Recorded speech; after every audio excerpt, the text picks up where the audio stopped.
समस्याएं आई है, जो समस्याएं समाधान हो सकती है उनका समाधान होना चाहिए। थी इस वीडियो को आए या ना आए, भाई सब्सक्राइब भले मत करो, इस वीडियो को जितना भी हो सके ना अपने ग्रुप में शेयर करो, जो ना बहुत इम्पोर्टेंट है वो भी आपके लिए। और ये वीडियो जो है मैंने आपके लिए बनाया है, और ये आज के जो कोई अच्छा सा कोई ब्लॉग नहीं है, बस इंफॉर्मेशन देनी है, यानी कि आपको जानकारी देनी थी। बाहर से टीम आई थी, अलग अलग राज्य से, अलग अलग स्टेटस से, यानी कि अलग जैसे राजस्थान, हरियाणा, गुजरात, मध्य प्रदेश, हिमाचल, यहाँ अलग अलग स्टेट से आदमी आए हुए थे, जो कि अलग अलग गांव में जाकर इन्वेस्टिगेशन करना, उन लोगों के बारे में जानकारी प्राप्त करना, क्या सुविधा मिल रही है, क्या सुविधा मिल पा रही है, क्या नहीं मिल रहा, और क्या क्या लोगों को परेशानी का सामना करना पड़ रहा है क्या। तो वो चीज़ जो है आज इस कैंप में देखने को मिला, और आज मैं इन लोगों के कहने पर ही गया वहाँ पर, तो आप तक जो है इतनी बातें हैं मैं पहुँचा पाया। और जागरूक करना है लोगों को, क्या सुविधा मिलनी है क्या नहीं, और वो चीज़ जो बतानी है क्या नहीं ना। बस आज की वीडियो में बस मैं इतना ही बोलूँगा, और उतने ही जो आप जो है ये वीडियो देखें। हमारे पास खड़े हुए हैं ये टीम गाइस, ये बाहर से आए हुए हैं, ये स्टाफ बहुत स्टाफ में आपने कितने बंदे, 60 बंदे हैं इस स्टाफ, जो कि प्रोग्राम को यहाँ पर बिठाया और लोगों की सुनवाई की गई, और इनकी थोड़ी सी जो बातें हैं हम उनसे बातें करते हैं, जो जानकारी है वो आप उनसे सुनो। चलिए सर, आप हमें बताओ, आप कहाँ से हो और कहाँ तक आपने अचीव किया, और कहाँ तक आपने इस प्रोग्राम को बिठाया। साथियों नमस्कार, मेरा नाम मुकेश पवार है और मेरे साथी का नाम अभिषेक है। मैं मध्य प्रदेश से हूँ और ये यूपी से हैं। अच्छा। हम 18 राज्य के लोग आए हैं, और AICC का एक कार्यक्रम है, ट्रेनिंग प्रोग्राम, उसका नाम है संगम के नाम से उसको डिज़ाइन किया हुआ है। अच्छा। 3 महीने का हमारा कार्यक्रम है। फर्स्ट मंथ हमारा कर्नाटक में हुआ था, सेकंड हमारा महाराष्ट्र में हुआ था, तीसरा हरियाणा में है। 10 दिन का हमारा ये पूरा प्रोग्राम है, और 20 दिन गैप था, उसमें जो हमको टास्क दिया गया था उसको हम पूरा कर रहे थे। आज हम यहाँ रसगढ़ में है, और जन सुनवाई चूँकि हमारे ट्रेनिंग का एक हिस्से के रूप में रखा गया है, जिसमें हमें कुछ चीज़ें सीखनी थी, समझनी थी, और पब्लिक की जो आवाज़ है, जो जन सुनवाई में हम समझना चाह रहे थे कि उनकी मूलभूत जो समस्याएं होती है उसको सरकार और प्रशासन कैसे हल करती है, इस बात को लेकर हम यहाँ पर आए हैं। बाकी हमारे साथी अभिषेक जी बताइए। नमस्कार, मैं अभिषेक सोनभद्र उत्तर प्रदेश से हूँ। ये 3 महीने में हमारा कार्यक्रम एक 1 से 10वीं तारीख तक था, नवंबर दिसंबर, ये जनवरी में है। कार्यक्रम हरियाणा में सोहना में हमारा कैंप चल रहा है। यहाँ सुनवाई के लिए कुछ हम सीखने आए थे कि जन सुनवाई होती कैसी है, जनता की समस्या अपनी रखती कैसे है, उसको टैकल कैसे करते हैं सरकार या जो अधिकारी हैं, या जो चूँकि ग्राम सभा का मेंबर विधायक भी होता है, तो यहाँ के लोकल विधायक भी आई हुई थी, साफिया खान जी, उनके पति जुबैर खान जी भी आए हुए थे। तो हमने देखा और बहुत कुछ सीखने को मिला, जो चीज़ अनुभव था उसमें बढ़ावा मिला। तो अच्छा रहा कुल कार्यक्रम। बहुत सारे भ्रष्टाचार की समस्याएं उजागर हुई, जैसे पटवारी के बारे में और तमाम चीज़ों के बारे में। अब देखते हैं सरकार उस पर क्या आगे कार्रवाई करती है। धन्यवाद। ठीक, थैंक यू। चलिए, जो ये टीम जो है, इस टीम का नाम है संगम टीम है। इस टीम का नाम जो है संगम टीम है, जो कि काफ़ी अच्छा काम कर रही है, और ये बस ये सीखने के लिए आए हैं कि लोगों में क्या सुधार है क्या नहीं। तो बस आप उनकी इन्फॉर्मेशन सुन लेंगे। तो हमारे बीच आप मुझे इतना माननीय मंत्री महोदय श्रीमान जुबैर खान जी और विधायक आप लोगों का बस इतना प्यार चाहिए, और क्या चाहिए। एवं हम दोनों ठाणे महाराष्ट्र से आए हैं, जो बम्बई के बाहर पड़ता है। सबको नमस्ते, अस्सलाम वालेकुम। मेरा नाम मोहम्मद रफ़ी है और मैं कर्नाटक से।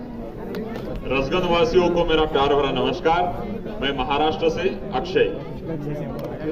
मेरा नाम नारायण पवार है, मैं देवास जिले के MP से। साथियों, मेरा नाम गणेश साहू है, मैं उड़ीसा से हूँ।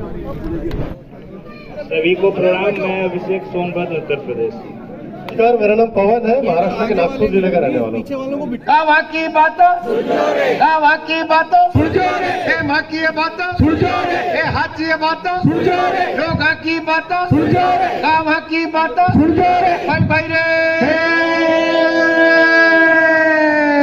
बजा के हम स्वागत करें विधायक महोदय के, और एसडीएम साहब भी थोड़ी देर में आ रहे हैं। तो हम अब एक एक करके एक एक विभाग से मैं नाम बोल लूंगा क्योंकि लिखे हुए हैं।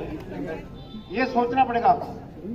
हम जाते हैं, पूछते हैं तो लोगों के नरेगा चल रहा है, नहीं चल रहा है, तो आप नहीं मांगोगे तो नहीं मिलेगा। ये कानून में लिखा हुआ है। तो आपको काम मांगना पड़ेगा, और मांगने के लिए एक 6 नंबर का फार्म भरवाना पड़ेगा। ग्राम सेवा सहकारी समिति किसानों को अल्पकालीन लोन 110 रुपये जमा कराते समिति के सदस्य बन सकते हैं। 2 बार भी आपके किसानों का कर्ज माफ हो चुका है, और आगे भी और कोई सदस्य बनना चाहे भूमि धारक किसान सोसाइटी से ऋण ले सकते हैं 0% पे। चालू करो। 300 लोगों पे एक सहकारी समिति है ना? हाँ जी। तो 300 की बांटो इनको। तो ऐसा है, 110 रुपये हिस्सा राशि जमा कराते और सदस्य बन जाए एक समिति और तो बन बताओ, इन लोगों को बताओ। अभी हमने ही तो कराए 300 पे एक नई जीएसएस। सरकार इस पे कितना सपोर्ट दे रही है आप लोगों को? भाई आप लोग ज्यादा से ज्यादा जीएसएस बनाओ। 300 मेंबर्स बनते हैं उस पे, इन्हीं को लोन मिलेगा, खाद मिलेगा, और बिना उसके ब्याज के लोन मिलता है। और सरकार जब लोन माफ करती है सबसे पहले इनका ही लोन माफ होता है। पीएनबी एसबीआई का नहीं होगा, आपका लोन माफ होगा। तो हर गांव में एक जीएसएस बना लो, 300 मेंबर से एक जीएसएस बनता है। बता दो ताकि गरीब लोगों को बच्चियों की शादियों में कुछ मदद मिल जाती है। मुख्यमंत्री कन्यादान योजना का लाभ जो है 3 से 4 कैटेगरियों में मिलता है। जिस भी बच्ची ने पालनहार का लाभ लिया हो उसे मिलता है। नंबर 2, जिन परिवार में 2 विकलांग हो या फिर बच्ची के माता या पिता में से कोई भी एक विकलांग हो तो उनको पालनहार का लाभ भी मिलता है और मुख्यमंत्री कन्यादान योजना का मिलता है। जैसे आजकल सरकार ने बहुत ही सरल कर दिया है, किसी भी मित्र पे जाके फॉर्म अप्लाई करना पड़ता है, लेकिन उससे पहले रिक्वायरमेंट ये है कि पिछले 1 साल में, जैसे मैं आज अप्लाई करने जा रहा हूँ तो आज से पुराने 1 साल के अंदर, मतलब जनवरी 2022 से 23 के बीच में आज अप्लाई करता हूँ तो कम से कम 90 दिन निर्माण श्रमिक का कार्य किया हुआ होना चाहिए उसको।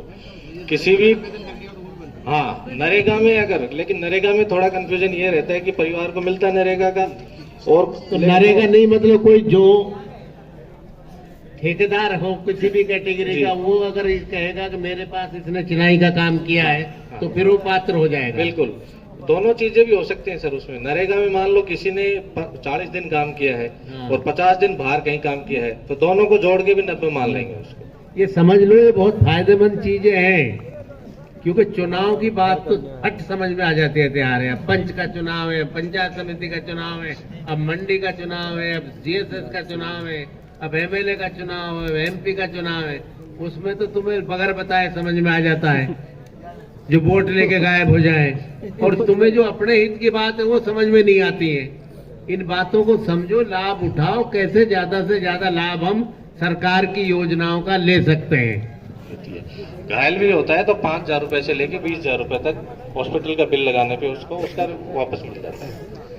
उसके बाद में टूल किट योजना है, 2,000 रुपए टूल किट खरीदने के लिए सरकार देती है। व्यवसायिक ऋण भी देती है 5 लाख रुपए तक का अधिकतम। 4 योजनाएं जो अभी राज्य सरकार ने 1.5 साल पहले चालू करी हैं।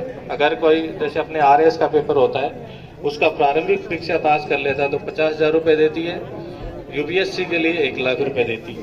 IIT IIM और एक तहसीलदार साहब, अगर कोई आबादी है उसमें रास्ता बना हुआ है सिवाय चक में या गोचर में, तो ये अधिकार तो है ना रास्ता उसमें तरमीम करने का नक्शे में। उसमें क्या रेवेन्यू आबादी का जो रास्ता है, आबादी तो पूरी आबादी का एक नंबर होता है। हाँ। उसमें अलग से कोई रास्ता नहीं होता है, वो तो नहीं कोई ढाणी है उसके लिए रास्ता बना हुआ है मौके पे, लेकिन रिकॉर्ड में सरकार के नाम है। उसको क्या कदमी रास्ते के रूप में उसको डॉटेड लाइन से दिखा सकते हैं सर, दिखा सकते हैं, चाहे सिवाय चक हो चाहे गोचर हो। ठीक है, एसडीओ साहब के नाम एक दरखास्त बनवाऊं और एसडीओ साहब को दो कि हमसे इस तरह से रिश्वत ली गई है एसडीओ से हम कहेंगे इसकी निष्पक्ष जांच करें और जांच करने के बाद में जो भी कार्रवाई उचित होती है उस पर कार्रवाई कराएंगे। आपसे कहने का आप एसडीओ को एक दरखास्त बनाइए, एसडीओ साहब यहाँ नहीं है, एसडीओ साहब को हम कहेंगे इसकी विस्तृत जानकारी करें, ईमानदारी से जांच करें और जो दोषी पाया जाए उसके खिलाफ कार्रवाई करें। पहली बात तो इसमें तो क्या है, एसडीओ साहब जांच करेंगे और जो भी इसमें दोषी पाया जाएगा उसके खिलाफ कार्रवाई होगी। एग्जैक्टली। और अगर झूठे आरोप हो तो इनके खिलाफ मुकदमा दर्ज कराया जाएगा। तो ये फार्म भरिए, रिकॉर्ड रखिए, आपको काम मिलेगा, काम नहीं मिलेगा तो घर बैठे आपको नरेगा का जितना पैसा मिलता है वो मिलेगा। जागरूक बनिए। कि ऐसी शिकायतें जहाँ पैसा नाजायज लिया है, आपने किसको दिया, उसकी जांच होगी, उस दिन आपको बयान देना पड़ेगा।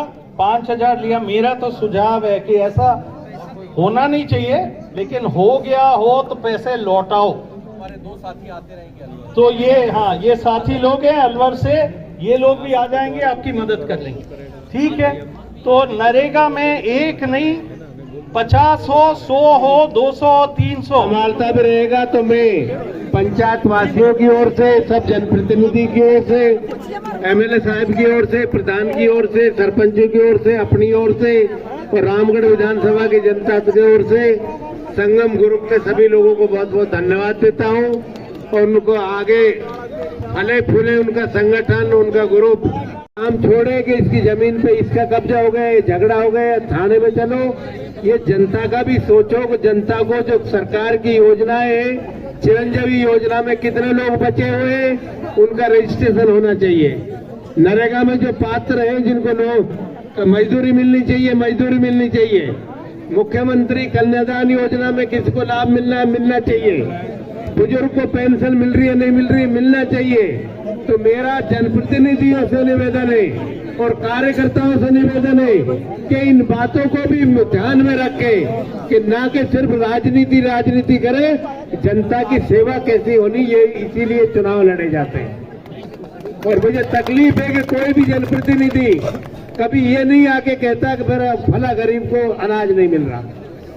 वरना अशोक गहलोत जी ने यहाँ तक भी कह रखा है, एसडीओ को पावर दे रखी है कि कोई व्यक्ति को राशन कार्ड में वो चयनित नहीं है और अगर आप ये समझते हो उसको अनाज मिलना चाहिए तो उनको अधिकार दिए हुए कैसे परिवारों को एसडीओ अनाज दिलाएगा, लेकिन कोई नहीं आके कहता है। आप लोग मेरा नंबर ले लीजिए, आपको संगम ग्रुप के लोगों ने भी नंबर दिया है। एक परिवार के रूप में एक दूसरे के दर्द में, एक दुख में काम आए।